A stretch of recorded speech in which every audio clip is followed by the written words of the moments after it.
Hello, and thank you for standing by. My name is Tiffany, and I will be your conference operator today. At this time, I would like to welcome everyone to the Lincoln Financial Third Quarter 2025 Earnings Webcast. All lines have been placed on mute to prevent any background noise. After the speaker's remarks, there will be a question-and-answer session. If you would like to ask a question during that time, simply press star, then the number 1 on your telephone keypad. I would now like to turn the call over to Tina Madden, Head of Investor Relations. Tina, please go ahead. Thank you. Good morning, everyone, and welcome to our third quarter earnings call. We appreciate your interest in Lincoln. Our quarterly earnings press release, earnings supplement, and statistical supplement can all be found on the Investor Relations page of our website, www.lincolnfinancial.com.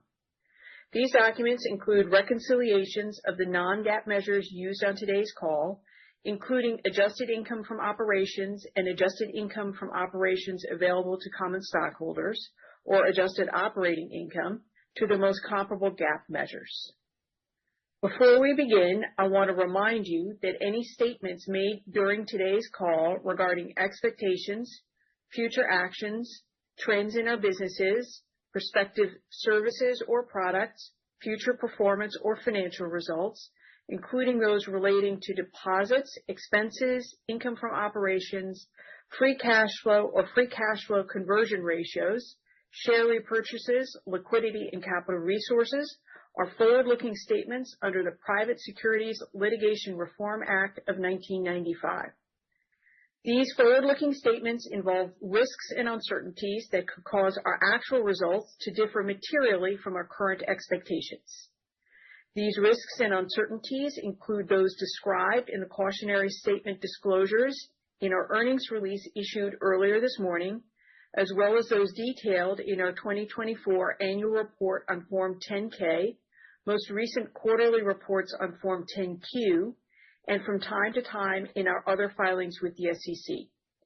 These forward-looking statements are made only as of today, and we undertake no obligation to update or revise any of them to reflect events or circumstances that occur after today. Presenting this morning are Ellen Cooper, Chairman, President and CEO, and Chris Neczypor, Chief Financial Officer.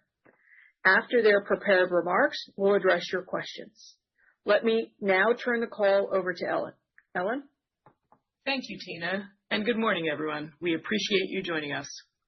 We delivered strong financial results in the third quarter, marking our 5th consecutive quarter of year-over-year growth in adjusted operating income and underscoring the broad-based momentum and disciplined execution as we accelerate our strategic priorities.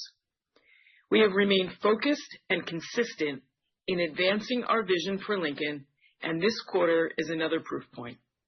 Each of our 4 businesses continued to make measurable progress against our transformation roadmap, translating strategy into results and contributing to the strong fundamentals that are reshaping the company into a more agile, scalable, and growth-focused enterprise with durable earnings power and a clear path to building long-term shareholder value.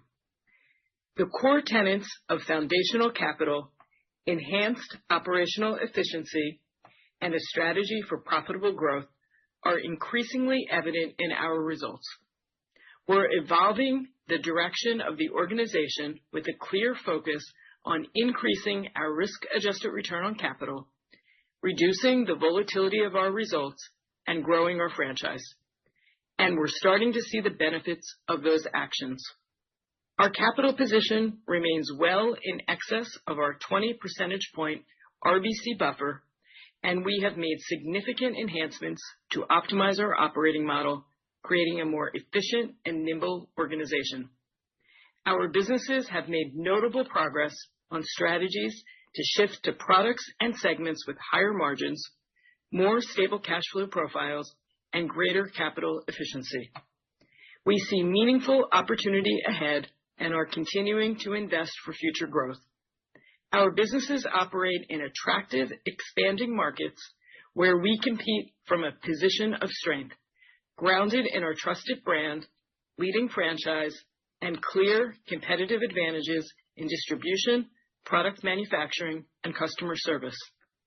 Our trajectory continues to accelerate, our track record is increasingly clear, and while our progress won't always be linear, we're confident in the direction we're heading and excited about the path forward. I'd like to briefly comment on our annual assumption review, which continues to be a rigorous and comprehensive process encompassing all key assumptions. The outcome this year reflected some puts and takes, resulting in a small favorable impact to adjusted operating income in the quarter, highlighting the continued alignment between our underlying experience and our go-forward expectations. The process provides a strong foundation for disciplined evaluation and well-structured governance of assumptions. Now turning to our third quarter performance, excluding the impact of our annual assumption review. Each of our businesses generated robust year-over-year results, reflecting continued momentum and execution against our strategic priorities. Key highlights included annuities recording earnings growth driven by higher account balances and strong and diversified sales. Life insurance posted improved earnings supported by stable mortality and operational efficiencies while achieving higher sales driven by executive benefits. Group protection delivered earnings that were in line with its prior year record third quarter, healthy premium growth, and broad-based sales growth across market segments and products. Retirement plan services delivered higher earnings attributable to increased account balances and produced positive net flows in the quarter. Now turning to our business results, starting with annuities. Our annuities business continued to deliver excellent year-over-year and sequential sales growth, reflecting sustained progress in our strategy to diversify our new business mix. Reported sales reached $4.5 billion, our fourth consecutive quarter of increased sales, with our spread-based products, including fixed annuities and RILA, representing 63% of the new business total. Each of our three core product categories, fixed, RILA, and variable annuities, exceeded $1 billion in sales, supporting our focus on building and sustaining a more balanced product mix, supporting our strategic and financial goals with strong profitability and capital efficiency, and underscoring our differentiated ability to capture customer demand. Our go-to-market strategy, combined with our breadth of products, deep, long-standing distribution relationships, and consultative wholesaler model, enables us to broaden our addressable markets and reach more customers seeking to retire with confidence and financial security. Our distribution partners value our customer-centric approach, which equips producers with the insights, tools, and capabilities to deliver the right solutions while enhancing their productivity and ease of doing business. As a holistic solutions provider with a product suite that continues to expand, we are positioning our annuities business for further growth. As a leading product manufacturer, we are delivering innovative new features that are meeting evolving customer needs across various environments, further distinguishing us in the marketplace. Our fixed annuity sales increased by 36% year over year as we leveraged the foundational product and distribution capabilities we built to sustain a consistent and growing presence in the fixed segment. We also continued to invest in our service model to deliver more seamless value-add capabilities to support our customers.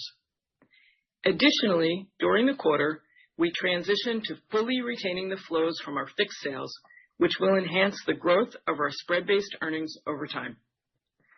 Our RILA sales increased 21% year over year, a sixth consecutive quarter of sequential growth that reflects our ability to differentiate through distinctive and expanded product features and crediting strategies that resonate with customers. Sales volumes of our traditional variable annuities were also up year over year.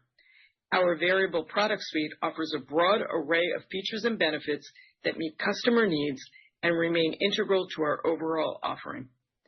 VAs remain a valuable contributor to our overall product mix, generating strong free cash flow and attractive risk-adjusted returns. In summary, these results demonstrate the success we are achieving in delivering a diversified product mix that meets customers where they are across different life stages, risk tolerances, and economic environments. The strategy to increase the proportion of our spread-based earnings through profitable new business generation translates into more resilient and predictable cash flows over time, while meeting our risk-adjusted return targets and balancing the financial contribution across products. We remain confident in the strategic trajectory within our annuities business and our ability to leverage our competitive strengths to achieve our profitability objectives. Now turning to life insurance. As I've mentioned on prior calls, we have taken decisive steps to reposition this business for long-term value creation. We have strategically shifted our new business mix to emphasize products that support our strategic objectives, those with growing addressable markets that offer compelling value propositions for our customers, enable efficient capital deployment, and position us for durable, profitable growth.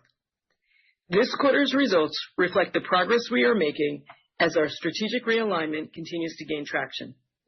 Excluding the impact of our annual assumption review, life earnings reached $54 million, marking a significant year-over-year improvement. Sales totaled nearly $300 million, with executive benefits accounting for two-thirds of that volume, driven by a couple of large cases. In this product category, we have enhanced our competitiveness through targeted product additions and by strengthening our distribution relationships and expanding our service model, enabling us to deliver a strong quarter for executive benefit sales. While we don't expect this level of sales to repeat in the fourth quarter, given the natural variability in large case activity, we have built the foundational capabilities to support a growing presence in this segment. We are continuing to invest to ensure a long-term growth path and are encouraged by the results we're seeing. Our other life sales were a well-balanced product mix aligned to our targeted strategy. The momentum this quarter reflects the effect of the deliberate actions we've taken over the past several years, optimizing our wholesaler footprint, emphasizing products with more stable cash flows, and enhancing the customer experience. We are continuing to invest in modernizing our service model and advancing our digital offerings to deliver a more integrated customer experience. Through expanded technology, we are differentiating our capabilities to provide real-time insights to support faster, data-driven decisions and position us for sustained growth. In the life business, we are seeing the early impact of our repositioning efforts and remain steadfast in our commitment to enhance and grow this business and realize its full long-term potential. Next, turning to our group protection business. As mentioned earlier, Group's earnings were in line with its prior year record third quarter, although modestly below our expectations. Importantly, the core fundamentals of this business remain strong. We continue to execute on our targeted strategy of delivering value across three unique market segments: local, regional, and national, with an ongoing strategic focus on repositioning this business for sustainable, profitable growth, transforming how we operate, and delivering reliable, quality customer service. We're seeing tangible results from our actions as reflected in our year-over-year 5% premium growth, driven by robust sales, strong persistency, and pricing discipline across both new and renewal business. Our premium expansion was broad-based, with increasing results across all market segments and product categories, with supplemental health, a strategic area of focus, increasing 33% year-over-year.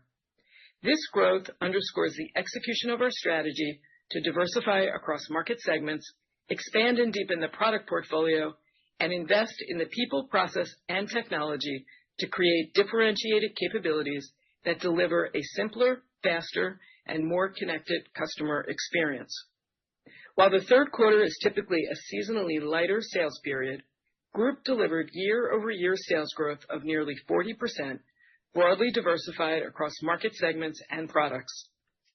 In this business, servicing our customers with excellence is a strategic differentiator.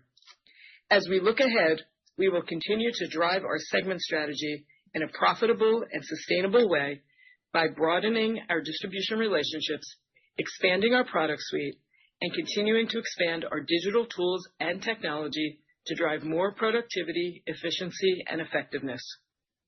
Grounded in a strong foundation and disciplined execution, from pricing to expansion in growing addressable markets, our group business is well positioned to drive sustainable growth and profitability. While we expect some variability in results from quarter to quarter, the fundamentals are strong and the long-term trajectory is positive. Now turning to Retirement Plan Services, or RPS. RPS delivered a strong quarter, achieving 5% year-over-year earnings growth and first-year sales of $2.4 billion as the robust new business pipeline we previously communicated materialized this quarter. Additionally, total deposits increased 20% year-over-year and net flows were positive, driven by the strong sales momentum in the quarter. Our offerings in our core record-keeping and institutional markets continue to drive meaningful customer engagement, reinforcing our long-term growth potential. Looking ahead, we will continue to focus on initiatives that will enhance our operational and service capabilities, broaden our product offerings, and drive greater efficiency as we pursue sustainable and profitable growth. In closing, we are moving forward with conviction, intention, and collective determination. The progress we have made is evident not only in our financial results, but in the precision of our execution, an operating model we are continuing to refine and fortify, and the durability of our capital position.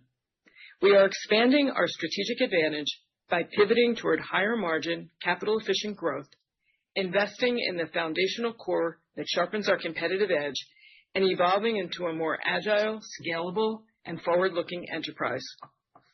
Through disciplined transformation, we are building a market-leading franchise equipped to thrive in a dynamic environment, align capital with strategic priorities, and capture value where we have built scale and momentum. In summary, we are delivering today while advancing the capabilities that will drive tomorrow. With that, I will turn the call over to Chris. Thank you, Ellen, and good morning, everyone. Our third quarter results represent another quarter of strong execution and meaningful progress on our strategic initiatives, delivering year-over-year adjusted operating income growth for the fifth consecutive quarter. This continued broadening momentum underscores the effectiveness of our strategy and the disciplined approach consistently demonstrated across our businesses. Importantly, each of our businesses delivered stable or improved year-over-year earnings. Alongside this, we maintain a strong emphasis on free cash flow generation and capital efficiency, reinforcing Lincoln's ability to deliver attractive risk-adjusted returns and positioning the enterprise for durable long-term success. This morning, I'll focus on three primary areas. First, I'll discuss our consolidated results for the third quarter, including the outcome of our annual review of reserve assumptions. Second, I'll provide insights into our segment-level performance. And third, I'll offer a brief update on our capital position and investment portfolio. Let's begin with a recap of the quarter. This morning, we reported third quarter adjusted operating income available to common stockholders of $397 million, or $2.04 per share. This includes the impact of this year's assumption review, which increased adjusted operating income by $2 million, or 1 cent per share. Additionally, our alternative investment returns were largely in line with expectations, delivering an annualized return of just under 10%, or $101 million. After tax, this was $2 million below our target, or 1 cent per diluted share. Turning to net income. We reported net income available to common stockholders of $411 million, or $2.12 per diluted share. The difference between the net income and adjusted operating income was predominantly driven by two main factors. First, there was a negative after-tax change of $151 million in the fair value of the GAAP embedded derivative related to the Fortitude Re reinsurance transaction. This change was primarily driven by the impact of lower interest rates on available-for-sale securities in the funds withheld portfolio backing the agreement, with the corresponding offset flowing through accumulated other comprehensive income, or AOCI. Second, More than offsetting this negative was a favorable after-tax impact of $324 million within non-operating income, driven primarily by the positive movement in market risk benefits amid a stable interest rate environment and higher equity markets. Of note, our hedge program continues to perform well, in line with expectations. As in prior years, the effectiveness of our hedging strategy allowed us to take a $50 million distribution from Linbar this quarter. Before turning to our segment results, I want to briefly touch on the impacts of our annual review of reserve assumptions on adjusted operating income. As I noted earlier, the overall impact from the assumption review this quarter was minimal, resulting in a $2 million net benefit to adjusted operating income. While there were some positive and some negative adjustments, none were material relative to the scope of our reserves. Group protection earnings benefited from a positive adjustment of $39 million this quarter, driven mainly by updated assumptions in our LTD and life lines, reflecting favorable trends we've seen over the past few years.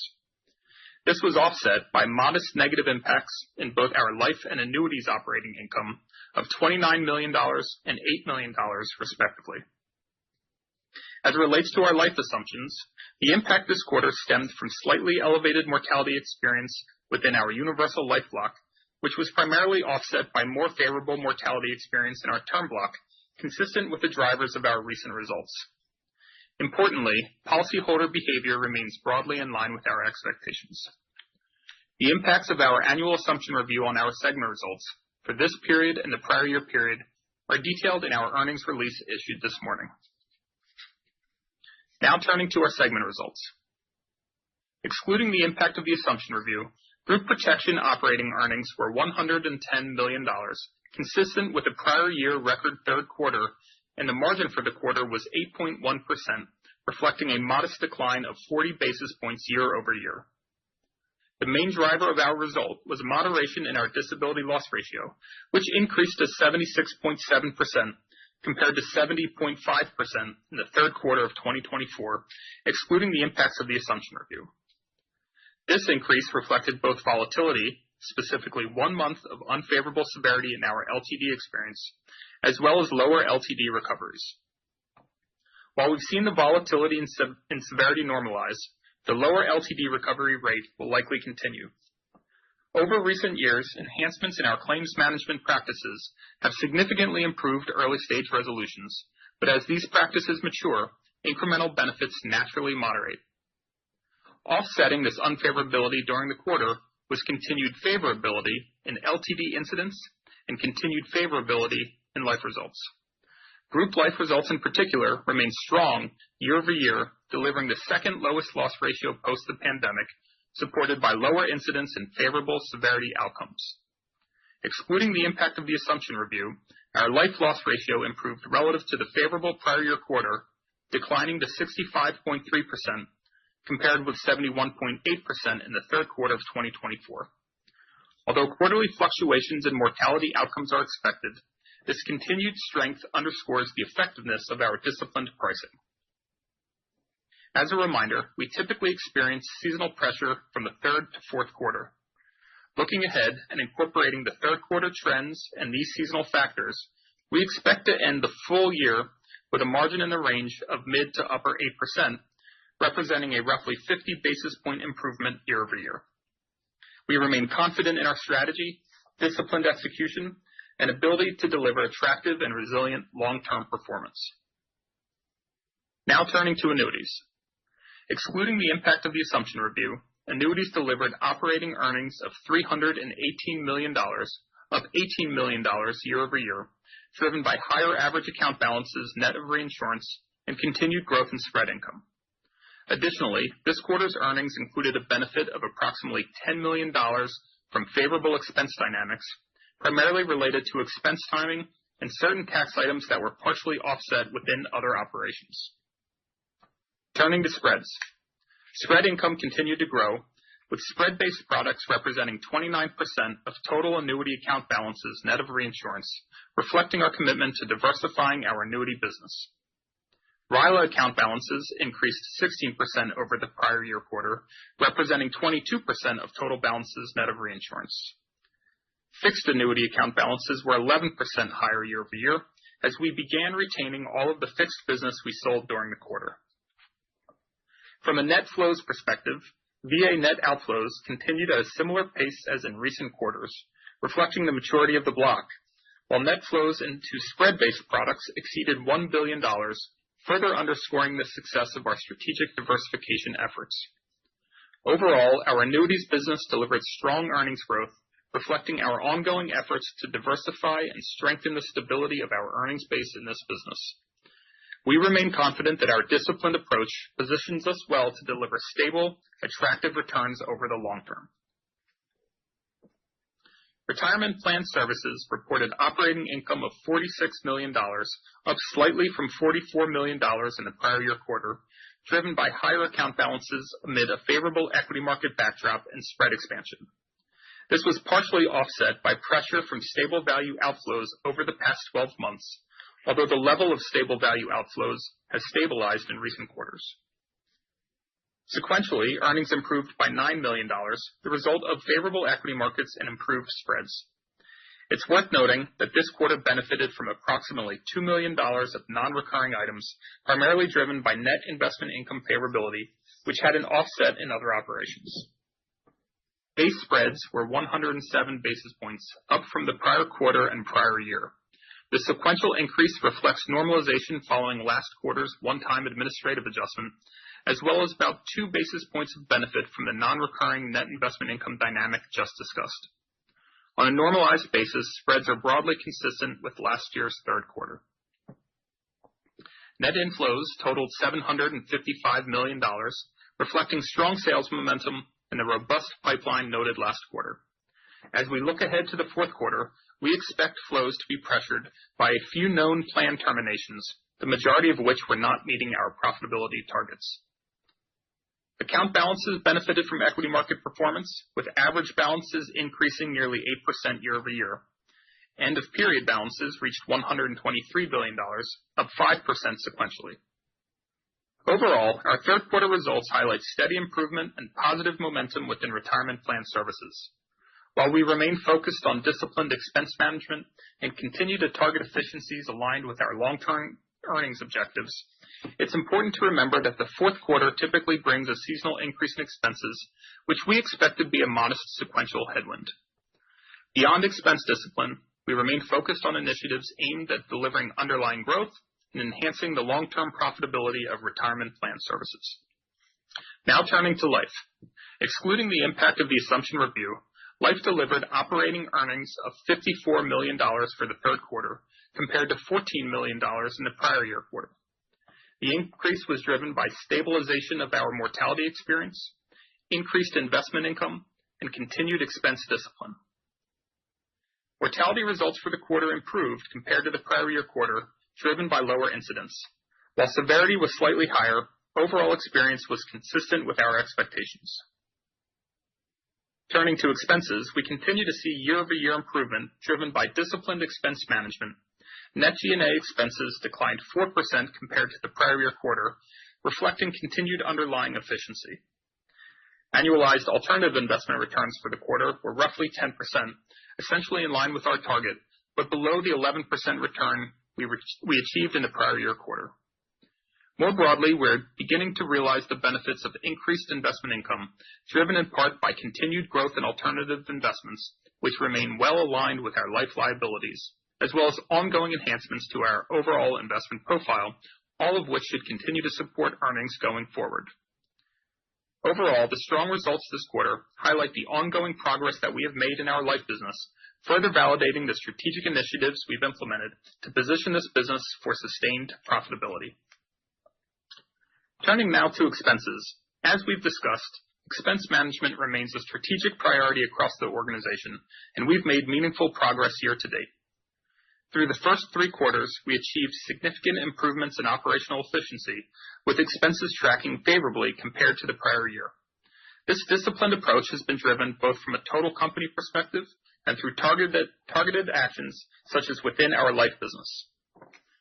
However, as is typical, we anticipate that expenses will rise sequentially in the fourth quarter in certain areas, largely attributable to higher variable compensation, including the impact of anticipated growth in sales volumes during the quarter. Additionally, certain strategic investments intended to enhance the long-term profitability of our businesses will have a slightly greater impact in the fourth quarter compared to earlier quarters. Despite this expected sequential increase, our full-year expenses will reflect the disciplined actions we've executed this year, which we expect will result in relatively flat expenses compared to the prior year, despite higher sales and increased volumes. We remain committed to disciplined expense management, ensuring we maintain and build upon our progress in managing the expense base effectively. Now for an update on capital. We again ended the quarter with an estimated RBC ratio well above our 420% buffer, continuing to maintain a strong excess capital position above our target due to the Bain proceeds and growth in retained free cash flow during the year. As we've indicated previously, we expect to deploy this excess capital over the next year as we execute against our strategic objectives. This quarter, we made meaningful progress on three specific initiatives. First, we fully transitioned to retaining all of the fixed annuity business we originate with the exiting of our external flow reinsurance agreement. The strategic objective of achieving a more balanced mix of variable and spread annuity earnings will come through various actions, with the full retention of existing sales the important first step. Leveraging our Bermuda-based affiliate and a more fully optimized asset allocation framework will allow us to expand profitability, while a portion of the proceeds from the Bain transaction currently sitting in excess capital will be deployed to support this retention. It's worth noting from a GAAP perspective, you'll see slightly higher retained acquisition expenses in the near term, which should translate to higher spread income and profitability over time. Second, we continue to scale our institutional funding agreement program with $1.9 billion in issuance completed year to date. As we've discussed previously, FABN and other similar programs are an important growth engine for our spread earnings and will utilize some of our excess capital over the next year or two. Over the next year, we plan to begin disclosing the specific earnings metrics as we scale the program.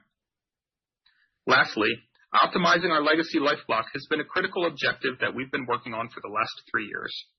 And as we discussed post the Bain transaction, we are evaluating a number of actions that should enhance the long-term free cash flow from this block. We'll have more to say on this in our outlook discussion next quarter. Looking ahead, we remain committed to a disciplined and balanced approach to deploying our excess capital, aimed at enhancing our risk-adjusted returns and positioning Lincoln for sustainable long-term success. Turning to investments. Our investment portfolio delivered solid results in the third quarter, reflecting disciplined management, effective diversification, and ongoing execution. Portfolio credit quality remains strong, with 97% of investments rated investment grade and below investment grade exposure near historic lows. Our partnership with Bain Capital continues to enhance our investment capabilities, and we are already benefiting from increased sourcing flexibility and execution efficiency. Within private credit, we remain comfortable and confident in our long-standing disciplined approach and continue to lean into investment-grade private and structured strategies as we further optimize our investment portfolio while supporting objectives around sales growth, earnings potential, and capital generation. Lastly, alternative investments generated roughly a 2.5% return for the quarter, generally consistent with our long-term expectations and reflecting continued strength across strategies. In closing, our third quarter results reflect another period of consistent execution and meaningful progress on our strategic priorities. We delivered strong earnings across all businesses, advanced initiatives to diversify and enhance our earnings base, and maintained a healthy capital position. These outcomes underscore the effectiveness of our strategy and the disciplined approach we've taken to enhance capital efficiency, free cash flow generation, and long-term profitability. While our results will not always be linear, the broader momentum across the enterprise remains clear. The actions we've taken this year position Lincoln for a strong 2025, and we remain focused and on track to achieve the objectives outlined in our 2026 outlook. Our commitment to disciplined execution and balanced capital deployment continues to reinforce our ability to deliver durable, attractive risk-adjusted returns and long-term shareholder value. With that, let me turn the call back over to Tina. Thank you, Chris. Let me turn the call over to the operator to begin Q&A. Operator? At this time, if you would like to ask a question, press star, then the number 1 on your telephone keypad. To withdraw your question, simply press star 1 again. We will pause for just a moment to compile the Q&A roster. Your first question comes from the line of Joel Hurwitz with Dowling & Partners. Please go ahead. Hey, good morning. Wanted to start on life. So good to see another quarter of improved earnings. Can you unpack the drivers? Is there anything unusual in the quarter? And then there's been volatility over the past several quarters with life earnings. I believe your 26 guide that you provided a couple of quarters ago suggested earnings may even be above the level we saw in Q3. Any way you could help us understand the earnings power of this business in the near to intermediate term? Sure, Joel. Good morning. It's Chris. What I would say is that this quarter was really a reflection of a stable quarter for the life insurance block. If you think about it, there's drivers of volatility that are probably more outsized for that business. As you're well aware, mortality and alternative investment returns as the two big ones. And as I said in my prepared remarks, both mortality and alts returns came in basically as expected for this quarter. And so it's actually a really nice quarter because you can see it in a stable environment for the big drivers of volatility, what the third quarter earnings power would look like. The reason I emphasize third quarter is because, as I'm sure you know, there is seasonality in that business. And so third quarter and fourth quarter tend to be, call it $20 million higher than the average. Second quarter tends to, would represent a flat quarter, and then first quarter, the $40 million worse, just given the drivers of mortality. So you could look at the third quarter as a good run rate once you normalize for seasonality. What I would say as it relates to the drivers, because when you do that for this year and last year, you are seeing growth year over year, which is positive. It's in line with the expectations that we had set out. And it's driven by the things that we said it would be driven by. It's increased net investment income.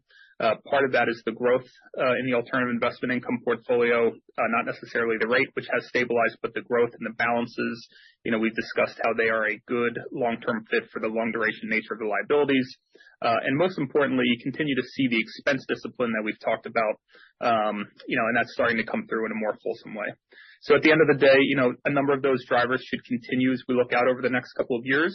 We're excited about the growth potential as it relates to the earnings power of that business. And it's just nice to have a really clean quarter so you can see what the underlying earnings power looks like for a third quarter. Got it. That's helpful. And then just on capital, with leverage essentially back to your 25% target and a much improved capital position, where do you guys stand on resuming a share repurchase program? Yeah, Joel, thanks for the question. I think, as you know, we tend to talk in more detail about our capital plans and free cash flow outlook and so forth as part of our fourth quarter earnings call when we give the outlook. What I would say is that relative to the guidance that we put out 2 years ago and then reiterated at the beginning of this year, we're tracking, at expectations, if not better, across almost all the metrics. So we feel really good about the direction of the company, both from a GAAP earnings perspective, sales, free cash flow, RBC. We're obviously working through the deployment of the Bain proceeds over the next year. And at the end of the day, as we've talked about before, when we get to fourth quarter and give the more detailed look as it relates to how we're thinking about capital and deployment, both internally and for return to shareholders, we'll go through that in more detail. Got it. Thank you. Your next question comes from the line of Ryan Krueger with KBW. Please go ahead. Hey, thanks. Good morning. Had a question to start on group. So with this year's margin expected to come in at the mid to upper 8% range, is that a good starting point when thinking about going forward? Or, because I think you probably still had pretty favorable mortality this year, and it sounds like disability maybe is reverting more to a bit of a lower level. So just trying to think through if that's a good starting point or if we should actually normalize a bit lower going forward, at least in the near term. Hey, good morning, Ryan. Sure. I'll answer your question and I'll give you more detail maybe than you had asked. But if you step back, let's just start by saying that we feel really good about the trajectory of group, right? I mean, the business there was a 1 to 3% margin business a couple of years ago. We've improved to over 8% last year. We're going to see another 50 basis points improvement this year. You're seeing premium growth, 4 to 5% on average. So, the outlook for group hasn't changed. What's happening this quarter is that some of the normalization that we had expected maybe more in 2026 is just happening a little bit earlier. And I'll unpack all of that. But, I just want to reiterate by saying we feel really strong about the trajectory for group. And, at the end of the day, our outlook has not changed. So if you step back and sort of unpack this quarter, and I'll hit on both disability and life to your question. Disability loss ratio, it's up, call it 6 points. As you know, disability loss ratios are driven by two primary things, the incidence, so the new claims being filed, and then the resolutions, obviously the reserves released as claimants return to work. Incidence continues to be very positive. The trend there has been good, for a number of years, and we haven't seen any signs of that reverting. It's a positive trend that will revert at some point to a more normalized level. But the incidence trends remain very strong. We would expect that trend to continue into fourth quarter. Resolutions is where we saw less favorability this quarter, and it's really it's driven by two things. So if you think about the 6-point change in the disability loss ratio, half of that we would say was driven by severity volatility. And so all that means is that during the month of August, the average size of the claim, as it relates to resolutions, was lower than we would expect. That's volatility that happens. We've already seen that revert in September and October. The other half, though, is a normalization of the resolution rate. And it's still really good compared to historical levels, but it is normalizing off of what was an extremely strong 2024 number. And we would expect that trend to continue. As I mentioned, part of the dynamic that's occurred over the past couple of years is we've invested in our systems and our processes. You were seeing resolutions, trend lower than we would expect over the long term, the rate being higher. And so when we think about our outlook, 2026, 2027 beyond, we'd always expected that normalization. So at the end of the day, what I would say is third quarter results had a little bit less favorability as it relates to the resolution rate. That was to be expected at some point. We're seeing it, start a little bit earlier. But then as you look into next year, our expectation hasn't really changed. On the life side, I would say two things. One, the results have been pretty good over the past 2 years. Part of that, as we emerge further and further away from the pandemic, you're just seeing mortality improvement, and that's reaching a decent steady state. But the other thing that's happened, and we've talked a lot about this, is that a good portion of our rate increases or the rate actions in general that we've taken over the past 2 or 3 years have really been executed through the life block. So in 2025, we've seen mortality improvement, and we've seen the impact of the rate actions come through. That's contributing to improved loss ratios. Year to date, I think our life loss ratio has improved around 5%. And so that's going to have the favorable mortality in there, the pricing actions. And keep in mind, we also include sub-health in the life loss ratio. We'll look to, think about incremental disclosures there over time. But at the end of the day, going forward, while we know there will be some volatility quarter to quarter, the results this year have been relatively within our expected range. I would say third quarter was probably at the low end of that range. And as we think about fourth quarter, we are continuing to see some of those positive trends. And Ryan, I'll also add that as we think about future growth, that we also, as Chris alluded to, and also as you heard in our remarks, we continue to also see premium growth. Now, we will always continue to prioritize profitable growth over pure top-line growth. But if you look at our overall premium growth, and we talked about the fact that we grew 5% year over year, and importantly, we are continuing to lean in, and we see more opportunity in local markets, which is the higher margin part of this overall business. We've done an awful lot in the last couple of years to invest in the capabilities there, to be able to strengthen our overall relationships with brokers that are also leaning in there.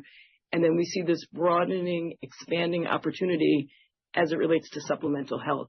And just to give you a sense, when we look at the overall premium growth year over year of 5%, 33% growth year over year in supplemental health.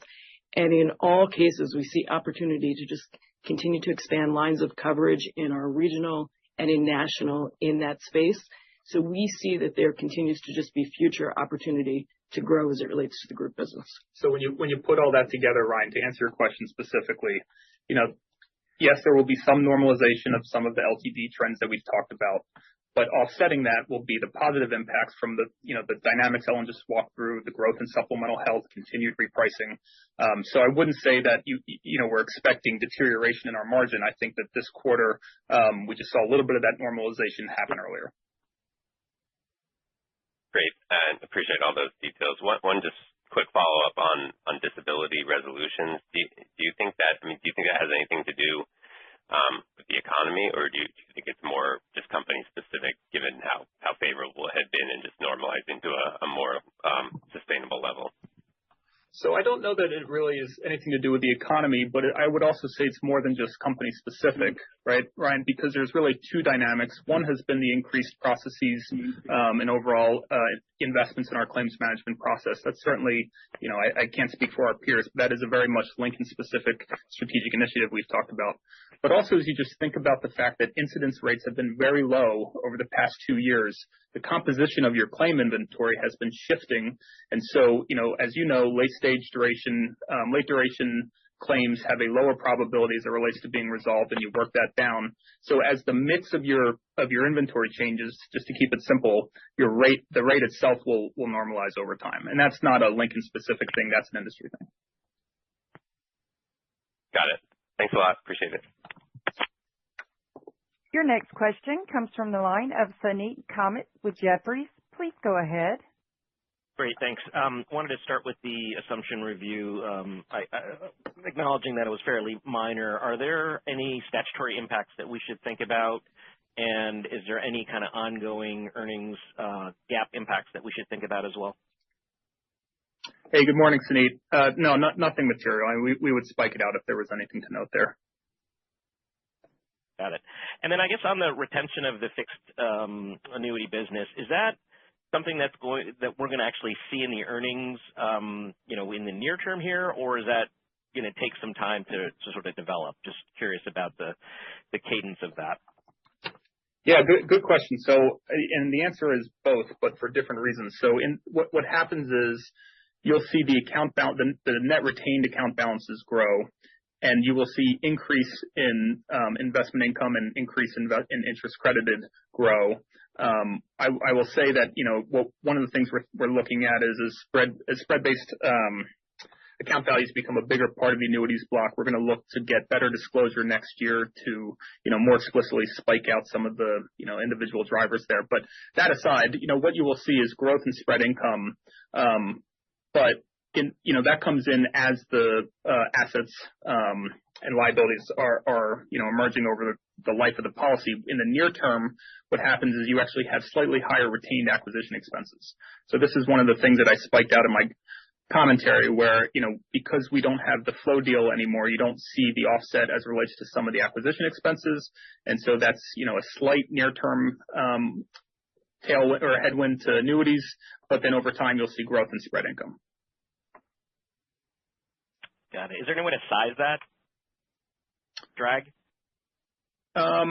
We'll look to give you more color there as it relates to the fourth quarter outlook. I think we've said before that we were ceding 60 to 70%, depending on what time period you're looking at as it relates to fixed annuity flow. If you have an estimate for what acquisition expenses are, you could see that. I think in this quarter we had 1 month of retained, actually I think it was 2 months of retained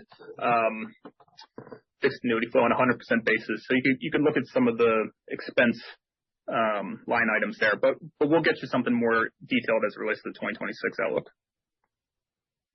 Okay, thanks. Your next question comes from the line of Alex Scott with Barclays. Please go ahead. Hi, good morning. First one I've got for you is just on the topic of private credit. I'd be interested in what your take is on some of the, one-offs that have kind of popped up recently, and maybe just to add on to that, just your views of potentially growing into private credit as we're looking at the growth in your business, retaining more. I assume that comes with a little more private credit allocation to the Bain partnership. What is your comfort with the stability of that business and the quality of the assets you're putting on. Yeah. Good morning, Alex. So as it relates to the one-offs, we don't have a view. We don't really have exposure to, or, an impact from some of the names in the headlines. What I would say is big picture. I think when you look at our portfolio relative to others, especially relative to others in the annuity space, we've been somewhat underallocated to different parts of the private credit and structured securities asset classes. We certainly have a good, healthy allocation over the past 10 years, but it hasn't been a focus of growth the way that it has for others, just given the fact that we haven't been as big in some of this retained spread business historically. So my point is, we feel really comfortable with our portfolio. You can look at the investment details that we give each quarter. The credit quality is very stable. Our credit losses this quarter, you can see in the investor sup, were I think one of the lowest quarters of the past quarter. I mean, they're very, very de minimis and in line with the past 2 years, let's say. So we don't see any issues as it relates to the existing portfolio. As it relates to growing, look, we're going to be thoughtful about it, right? We're going to apply the same discipline around portfolio construction and risk management that we've done before. And it's something that we think will be a driver, but it doesn't necessarily mean that we're going to be taking outsized risk. Got it. Helpful. Second one I had for you is on the SGUL. You mentioned optimizing that block further. And I just wanted to see if you could provide any extra color around, some of the things you're considering. Are we talking about just things that are more internal or external, reinsurance? Any way you can help dimension that for us? Sure. And again, I think we'll have more to say next quarter when we give our outlook, as we do every year. But Alex, what I would do is probably reiterate what we've said in the past. We think there's a number of ways to continue to optimize that block, some external, some internal.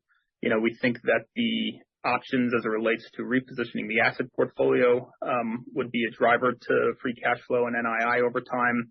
We've talked a lot about looking at our historical captive framework and looking for efficiencies there. We've talked about the potential to explore another external deal. So, I think we went through this when we announced the Bain transaction, but all of those projects are in the works from an exploration perspective. Some we think will have, real meaningful impacts. Some, we're still studying. But at the end of the day, part of the capital as it relates to the Bain equity will be deployed to, execute on a number of the things that we've discussed. Got it. Thank you. Your next question comes from the line of Wes Carmichael with Autonomous Research. Please go ahead. Hey, good morning, and thank you. I had a question on, Ellen, your comments, just thinking about increasing the risk-adjusted ROE of the company and reducing volatility. Just wondering if there's any kind of new developments in terms of products that you want to lean into there. And I understand you've been growing group protection, but are there other kind of product areas you'd point to where ROE and cash flow are more attractive now? So when we think about overall product, first of all, and expansion of product, everything that we're doing inside of each of our businesses is really to support our overall strategic and financial objectives. So the idea of continuing to really lean into places where we see, first of all, growing expandable markets, and also additionally stable cash flow and higher risk-adjusted returns. So we really can take it case by case. So, for example, we talked about really strong sales in the quarter in life insurance, and one of the places there was related to executive benefits. So I want to call out just a couple of things there.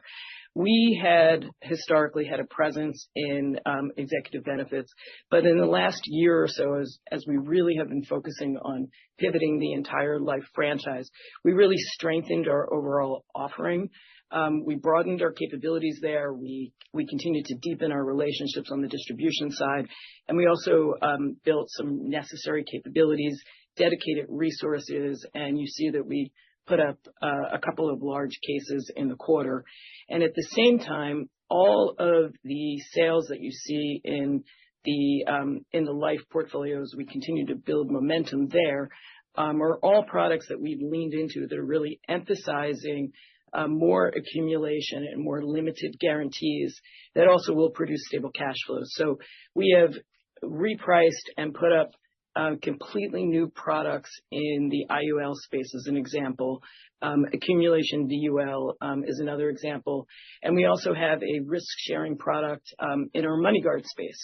And at the same time, we're building tools that differentiate us for pre-sale and post-sale. We've completely optimized the distribution footprint. In our annuity business, one of the places where we believe that we're winning, and one of the reasons why we continue to see strong sales, 32% year-over-year sales growth, is that in each of our product categories, we're continuing to expand. And there, we've got unique crediting strategies. We have unique index features. We commented already on group protection and really leaning into, as an example, supplemental health. And then I'll just call out in retirement plan services, one of the things that is driving our strong sales in the quarter, our small market sales were up 24%. And there we're leaning into pooled employer plans. And that has also, that's some of the higher margin parts of the retirement business. And our stable value investment only was up more than 2 times. And there we developed a new product as well that was shorter duration. So, and we will continue, because it's part of our competitive advantage, to really lean into new product expansion, very much listening to the voice of our customer and what the compelling value propositions are, and then testing that alongside what meets our strategic and financial objectives. Got it. Thank you. And maybe a more detailed question, but I think, Chris, you mentioned a $50 million dividend out of Linbar. I think it's been a little while since you executed on taking money from that subsidiary, and appreciate you may want to share more next quarter with the outlook, but is there an annual expected level of dividends out of that sub, or and how much, I guess, do you think it might fluctuate if we get a little more volatility with the macro? So, Wes, what I would say is that the $50 million dividend is consistent with what we took last year. And, frankly, to your specific question, we saw a lot of volatility in April and May. And so it's actually, a good testament to the effectiveness of the hedge strategy, and, the overall dynamics as it relates to the way that we operate our variable annuity risk, that we were able to take another $50 million dividend this year. I think longer term, as we build excess capital in different parts of the organization, you would expect to see some growth in dividends. As a reminder, we also have our Bermuda affiliate, which is now over a year in the operational phase. So I would say over time, I would expect growth in dividends from all of our entities. But the fact is that this year was very in line with last year as it relates to the Linbar dividend. Great. Thank you. Your next question comes from the line of Tom Gallagher with Evercore. Please go ahead. Good morning. Just a few questions on group protection. Chris, if I follow what you were saying, it sounds like you think the higher severity trends in disability should improve, but the lower claim recoveries is probably going to continue. And I think you said it was 50-50 in terms of the impact on the loss ratio between those two things.